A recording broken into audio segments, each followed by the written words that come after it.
आराम से आराम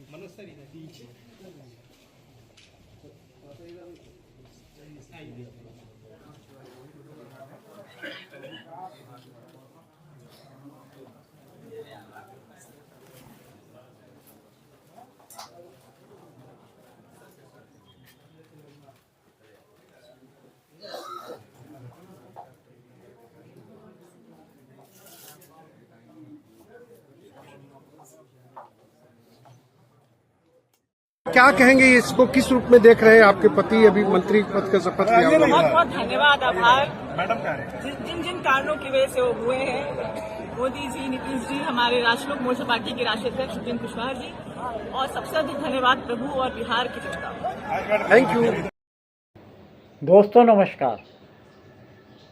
4-5 दिन से ज़्यादा भारतीय जनता पार्टी और एनडीए की सरकार बिहार में बन चुकी है। अब लोगों के दिलो दिमाग पर कोई शक व शुबा नहीं रह गया है कि बिहार में सबसे बड़ी पार्टी बनकर भारतीय जनता पार्टी स्थापित हो गई है। दूसरे नंबर की पार्टी जो कि एनडीए का ही घटक दल है, जनता दल यू, जिसके नेता नीतीश कुमार को 10वीं बार भारतीय जनता पार्टी के सहयोग से सरकार बनाने का मौका मिला है। ये बात भी उतनी ही सच है जितने कि नीतीश कुमार 10वीं बार बिहार के मुख्यमंत्री बने हैं। लेकिन अब और पिछले 10 सालों में जिस तरीके से भारतीय जनता पार्टी का जो वजूद बिहार में बढ़ता जा रहा है, उससे साफ लग रहा है कि आने वाले समय में भारतीय जनता पार्टी जेडीयू को ओवरटेक कर लेगी और चीफ मिनिस्टर नीतीश कुमार को अपने पद से इस्तीफा देने पर मजबूर कर दिया जाएगा और वहां पर भारतीय जनता पार्टी का कोई नेता सत्ता संभालने का मौका पा जाएगा। ये बात पिछले कई सालों से, खास तौर से पिछले 2 सालों से चल रहा है कि भारतीय जनता पार्टी बिहार में अपने मन से और अपने पार्टी के नेता को मुख्यमंत्री के रूप में देखना चाहती है। पिछले साल अटल बिहारी वाजपेयी जी की जन्म जयंती पर जिस तरीके से उप मुख्यमंत्री विजय कुमार सिन्हा ने अपनी इच्छा जाहिर कर दी थी कि अटल जी को असली जो उनकी आत्मा को शांति पहुंचाएगी, तब जबकि बिहार में भारतीय जनता पार्टी के नेता को मुख्यमंत्री के रूप में स्वीकार किया जाएगा। उसके बाद धीरे धीरे ये बात बिहार के जनमानस में बैठा दी गई कि भारतीय जनता पार्टी का नेता ही अब बिहार में मुख्यमंत्री बनने वाला है। लेकिन जब हालात देखा गया कि किस तरीके से बिहार के मतदान के पहले चरण में नीतीश कुमार के प्रति लोगों का जो आसरा था, जो नीतीश कुमार की छवि थी, उसको लेकर अभी भी सम्मान बचा है, तब जाकर प्रधानमंत्री मोदी और शाह ने उनको मुख्यमंत्री के रूप में बनाने का जनसभाओं में खुलासा किया। ये कहा कि मुख्यमंत्री बिहार में नीतीश कुमार ही होंगे। तब जाकर नीतीश कुमार के आम सभा में भारतीय जनता पार्टी ने स्वीकृति दी कि नीतीश कुमार बिहार के मुख्यमंत्री हैं और आगे भी रहेंगे। जब 20 तारीख को एनडीए की सरकार में मुख्यमंत्री और 26 विधायकों ने मंत्री पद की शपथ ली, तो तभी से ये चर्चा आम हो गई कि किस तरीके से भारतीय जनता पार्टी ने अपने प्रभुत्व, अपने प्रभाव का इस्तेमाल करते हुए अपने घटक दलों को किस तरीके से मंत्रिमंडल में शामिल किया गया। जिस तरीके से मंत्रिमंडल में युवा नेताओं और अन्य विधायकों को समाहित किया, उससे साफ पता चल रहा है आने वाले समय में भारतीय जनता पार्टी अपने घटक दलों को या तो उनको मजबूर कर देगी कि वो भारतीय जनता पार्टी में समा जाएं या बर्बादी के रास्ते पे चल जाए। जैसा कि सबसे बड़ी बात तो ये सामने आई देखने के कि राष्ट्रीय लोक मोर्चा पार्टी के नेता दीपक प्रकाश को नई सरकार में मंत्री पद पर बैठाया गया है। हैरानी की बात तो यह है कि दीपक प्रकाश ना तो विधायक हैं और ना विधान परिषद के सदस्य। अब इस चीज़ पर चर्चा आम हो गई है कि दीपक प्रकाश में ऐसी क्या काबिलियत थी कि प्रधानमंत्री नरेंद्र मोदी और अमित शाह के निर्देश पे उनको मंत्रिमंडल में शामिल किया गया।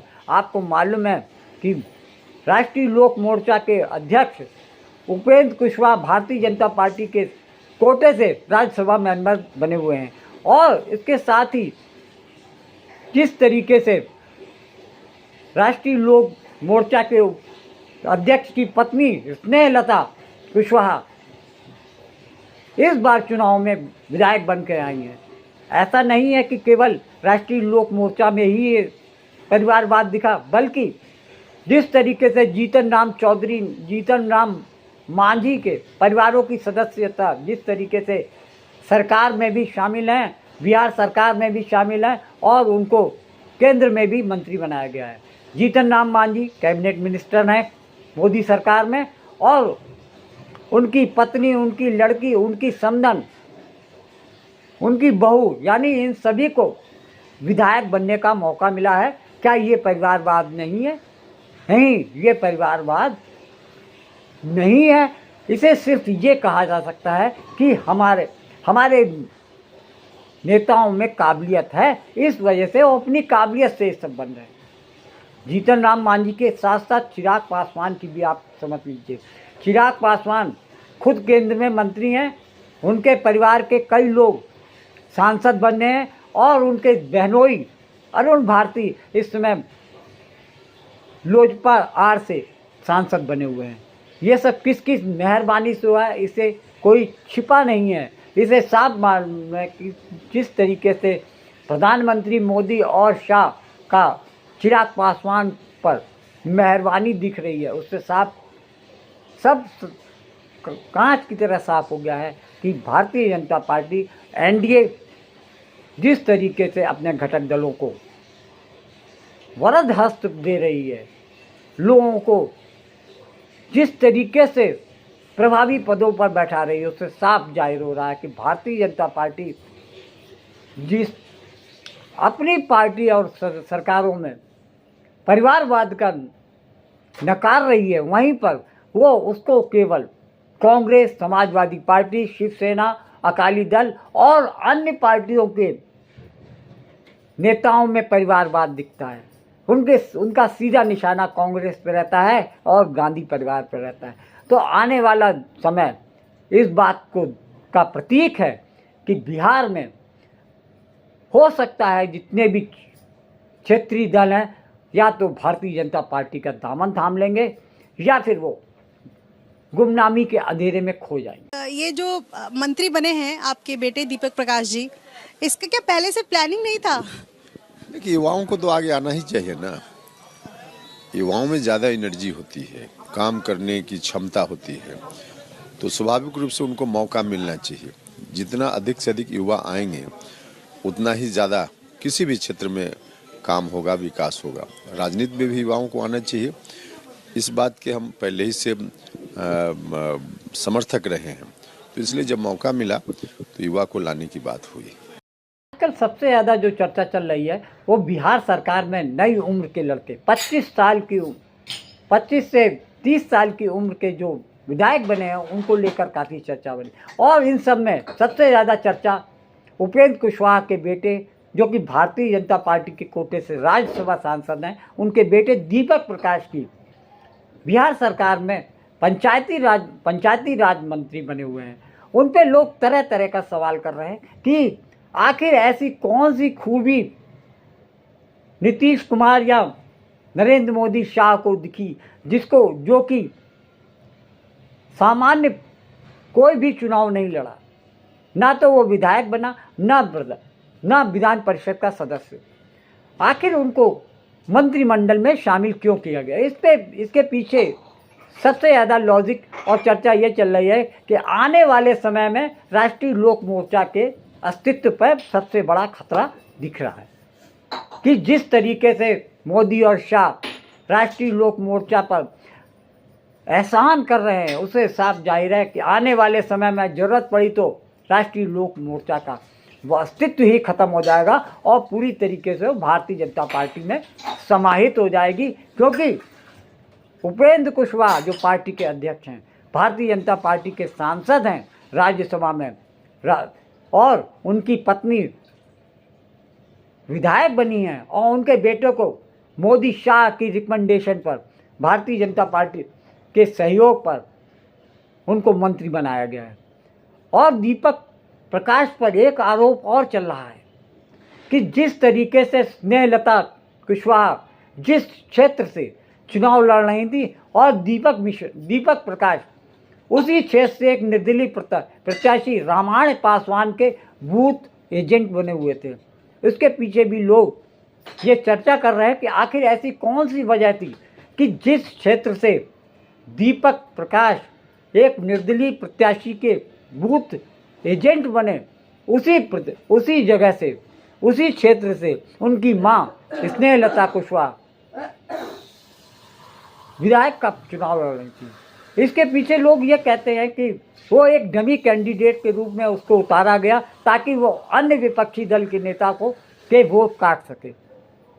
और वहाँ पर ये कहा गया कि किस तरीके से राष्ट्रीय जनता दल के दिग्गज नेता को हरवाने के लिए ये डमी कैंडिडेट खड़ा करवाकर राष्ट्रीय जनता दल के जो दिग्गज नेता थे वहाँ से उनको हार का सामना करना पड़ा। और सबसे बड़ी बात ये है कि चुनाव आयोग की जो लापरवाही और उदासीनता देखने को मिली कि उन्होंने जानते बूझते एक ऐसे व्यक्ति को बूथ एजेंट बनाया जो कि एक एनडीए के घटक दल का उम्मीदवार है वहाँ पर। ऐसे में चुनाव आयोग की निष्पक्षता पर भी सवाल उठने लगे हैं। ऐसे बहुत सारे चीज़ें हैं जिसमें चुनाव आयोग की भूमिका पर विपक्ष ने आरोप लगाए हैं और चुनाव आयोग को निष्पक्षता न करने की वजह से उनको कटघरे में खड़ा किया जा रहा है। पूरे देश में इस बात की चर्चा चल रही है कि चुनाव आयोग की निष्पक्षता पर अब संदेह की उंगलियां उठने लगी हैं और चुनाव आयोग को अपनी संवैधानिक अस्तित्व की लड़ाई के लिए अपनी निष्पक्षता को साबित करना होगा। राजनीतिक व्यवस्था में, लोकतांत्रिक व्यवस्था में पंचायती राज संस्थाओं का एक अहम स्थान है। माननीय प्रधानमंत्री जी और माननीय मुख्यमंत्री जी के नेतृत्व में बिहार सरकार के पंचायती राज मंत्री के रूप में काम करने का अवसर मिल रहा है।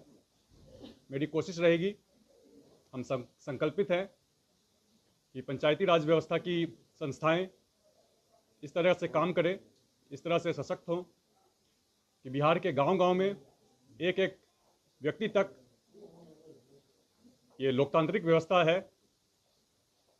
इसकी शक्ति पहुँचे, एक एक व्यक्ति राजनीतिक भागीदारी में हिस्सेदार बने।